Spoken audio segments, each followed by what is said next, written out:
Hi, everybody. My name is Roshan Fortuny. I'm managing editor of GovCIO Media and Research, recording here from Identity Week America in DC. Joining me now is Jason Lim, category manager for identity management at the Transportation Security Administration.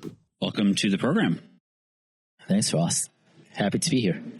So you talked a lot today about traveling using digital identity and biometrics and how those things sort of come together. You said, I'm going to quote you here, facial recognition as a biometric mode comes to the intersection of biometrics and digital identity going forward?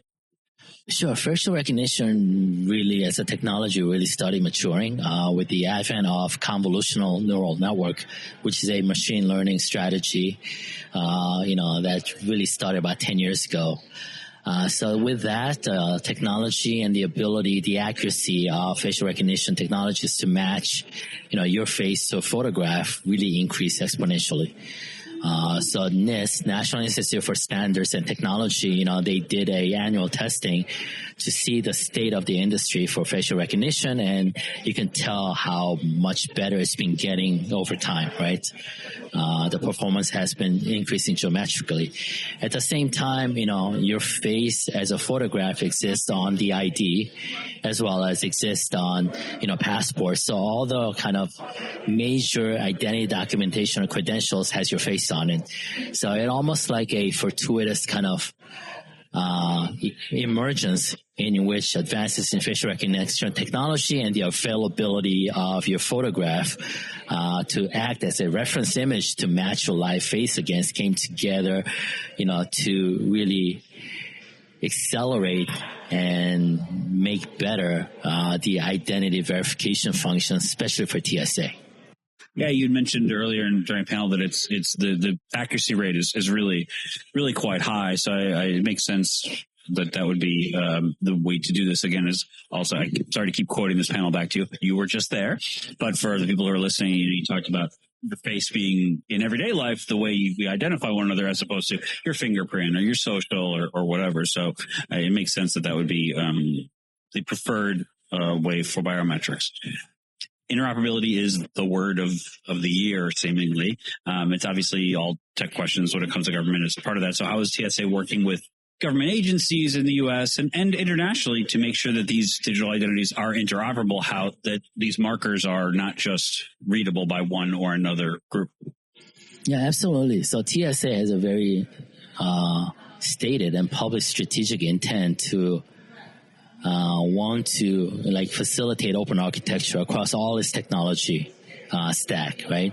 And identity is no exception, especially as we started investigating the possibility of accepting digital IDs, like a mobile driver's license. We made sure that we developed our technology based on open international standards. In the mobile driver's license case, that actually is the ISO IEC 18013 Part 5 standard that defines interoperability as well as the privacy and security of the transaction protocol for presenting your MDL, your mobile driver's license, to a relying party like TSA. So everything we do from a digital identity perspective is based on open architecture. You talked about the ISO on digital identity and mobile driver's license specifically. So just sort of expand on that. You said the way we view identity, it's linchpin to the security process. So what does that mean for TSA and security, again, with regards to mobile driver's licenses and the international standards there?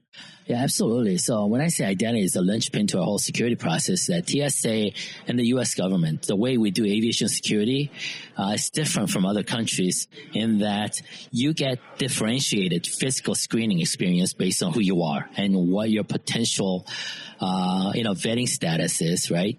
Which, defines your potential risk to the aviation security. So when you actually make a reservation to fly, you submit your name, date of birth, and gender. Based on that, TSA does on the back end does an extensive risk assessment or vetting process to ensure that, to determine potential risk to transport into aviation security. So if you're a trusted traveler. For example, if you're pre-check a global entry, then you're considered a trusted traveler. Then you get one type of physical screening, a lighter physical screening. You don't have to take your shoes off, your belt off, and whatnot. I'm sure you experienced this. If you're a standard traveler, in which we don't know a lot about you, then you get different type of physical screening. And if you're a selectee, then you get another heavier type of physical screening.